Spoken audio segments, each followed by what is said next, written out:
আমার যে হাজবেন্ড উনি তো আমাকে রাখতে চাচ্ছে না। কেন রাখতে চাচ্ছে না? দেখা গেছে আমি তো আমার বিয়ের আগে আমার দুলাভাইয়ের সঙ্গে মেলামেশা করেছি, আমার দুলাভাই আমার যত যা কিছু ছিল সব বুক করছে, তো এই জন্য আমারে রাখতে চাইতেছে না। তো রাখতে চাইতেছে না, দেখা গেছে আমি আমার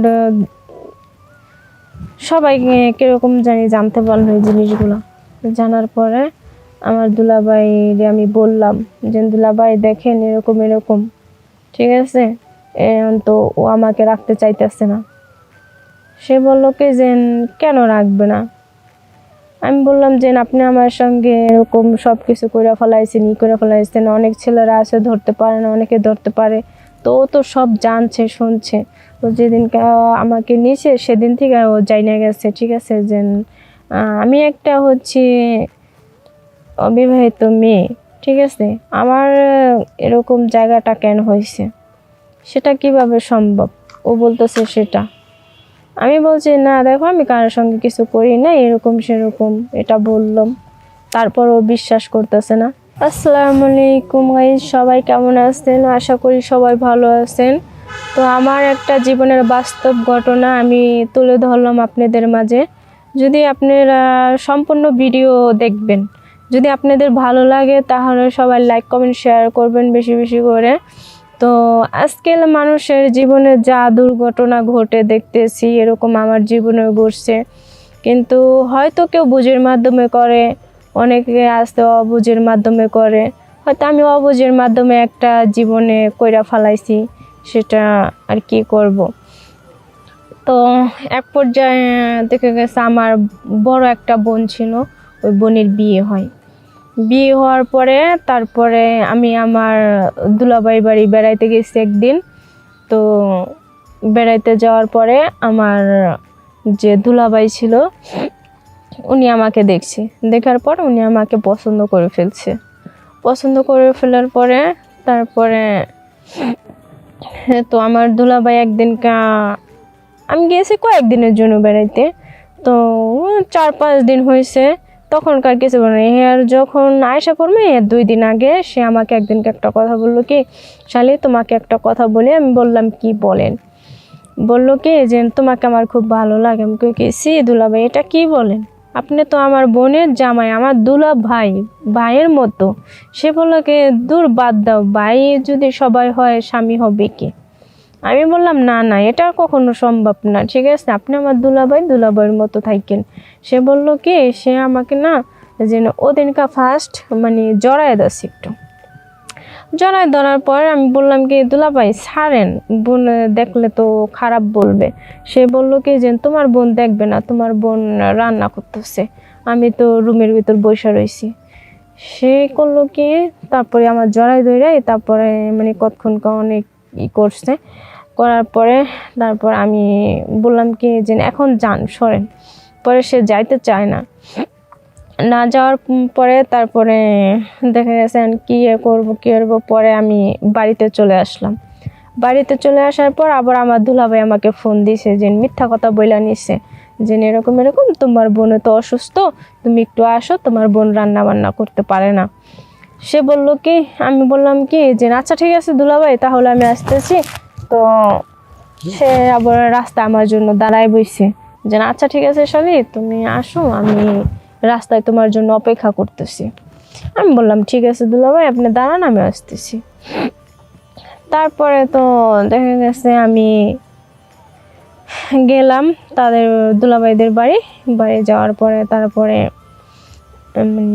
আমি যে রুমে শুইতাম সেই রুমে আমার দুলাভাই আমার বোনের কাছ থেকে প্রতিদিন আমার রুমে যায় শুইতো।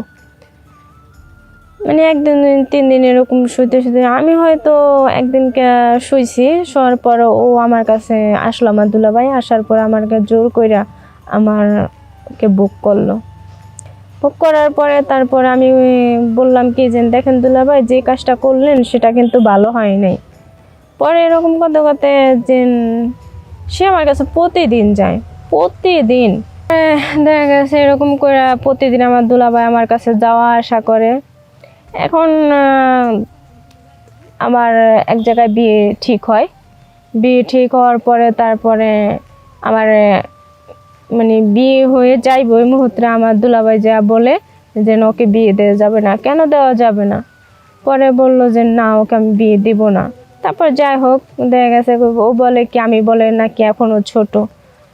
তো এরকম তো বাবা মার চোখেও ছোট হয়, এখন দুলাভাইয়ের চোখেও আমি ছোট ছোট। তারপরে তো এখন তো আমি কিছু বলতে পারি না, বলেন। এটা তো আর কেউ জানে না, গোপনে দুলাভাইয়ের আমি করেছি। আমার যত চাহিদা ছিল দুলাভাই মিটাইছে, দুলাভাইয়ের চাহিদা ছিল দুলাভাইটাও মিটাইছে, কারণ বোনকে দিয়ে হইতো না, তারপর আমার দিয়ে করছে। তারপরে দেখা গেল আমার বিয়ে ঠিক হয়েছে, সেখানে আমার বিয়ে হয়ে গেছে। তারপর এখন তো আমার যে হাজবেন্ড, উনি তো আমাকে রাখতে চাচ্ছে না। কেন রাখতে চাচ্ছে না? দেখা গেছে আমি তো আমার বিয়ের আগে আমার দুলাভাইয়ের সঙ্গে মেলামেশা করেছি, আমার দুলাভাই আমার যত যা কিছু ছিল সব বুক করছে। তো এই জন্য আমারে রাখতে চাইতেছে না। তো রাখতে চাইতেছে না, দেখা গেছে আমি আমার সবাই কিরকম জানি জানতে পারলো এই জিনিসগুলো। জানার পরে আমার দুলাভাইরে আমি বললাম যে দুলাভাই দেখেন এরকম এরকম, ঠিক আছে, তো ও আমাকে রাখতে চাইতেছে না। সে বললো কি যে কেন রাখবে না? আমি বললাম যে আপনি আমার সঙ্গে এরকম সব কিছু করে ফেলাইছেন, করে ফেলাইছেন, অনেক ছেলেরা আছে ধরতে পারে না, অনেকে ধরতে পারে। তো ও তো সব জানছে, শুনছে। ও যেদিনকে আমাকে নিয়েছে সেদিন থেকে ও জাইনা গেছে, ঠিক আছে, যে আমি একটা হচ্ছে অবিবাহিত মেয়ে, ঠিক আছে, আমার এরকম জায়গাটা কেন হয়েছে, সেটা কিভাবে সম্ভব? ও বলতেছে সেটা। আমি বলছি না দেখো, আমি কারোর সঙ্গে কিছু করি না, এরকম সেরকম এটা বললাম। তারপর ও বিশ্বাস করতেছে না। বিশ্বাস না করার পর আর কি করার আছে বলেন? এখন দেখা গেছে আমি আর কাউকে কোনো সময় কিছু বলি নাই, আর আমার হাজবেন্ডেরও কিছু বলি নাই। আমার হাজবেন্ড আমাকে এক কথায় বলে যে আমি তোমাকে রাখবো না। কেন রাখবে না? তোমার এরকম এরকম, তুমি বিয়ের আগে এটি করছো, এজন্য তোমাকে আমি রাখতে চাচ্ছি না। আমি যত জোর করে করে তার কাছে হাত পা ধরে আমি বললাম যে দেখো না, আমি এটা করিনি কারোর সঙ্গে। কিন্তু এটা তো সবাই মানে না, সবাই বুঝে না, ঠিক আছে। আবার অনেকে বুঝা হলাই, তো বুঝে দেখে এরকম কাহিনীটা হয়। আসলে কি, দেখা গেছে দুলাভাই দুলাভাই থাকে, দুলাভাই কখনো ভাই হয় না। তো আমার জীবনে এরকম দুর্ঘটনা ঘটছে, ঘটার হচ্ছে দেখে আপনাদের মাঝে আমি আসলাম। আসার পর আমার জীবনের যত যা কিছু আছে আমি সবই বললাম। যদি আপনাদের এই ভিডিওটা ভালো লাগে তাহলে সবাই লাইক কমেন্ট শেয়ার করবেন, বেশি বেশি করে কমেন্ট করবেন। কেউ বাজে মন্তব্য করবেন না, কারণ এরকম হয় জীবনে, এরকম হয় দেখে আমার জীবনে আমি অবশ ছিলাম, তাই হয়েছে আমার জীবনে। যদি বুঝতাম তাহলে তার হতো না। সবাই ভালো থাকবেন, সুস্থ থাকবেন, আল্লাহ হাফেজ।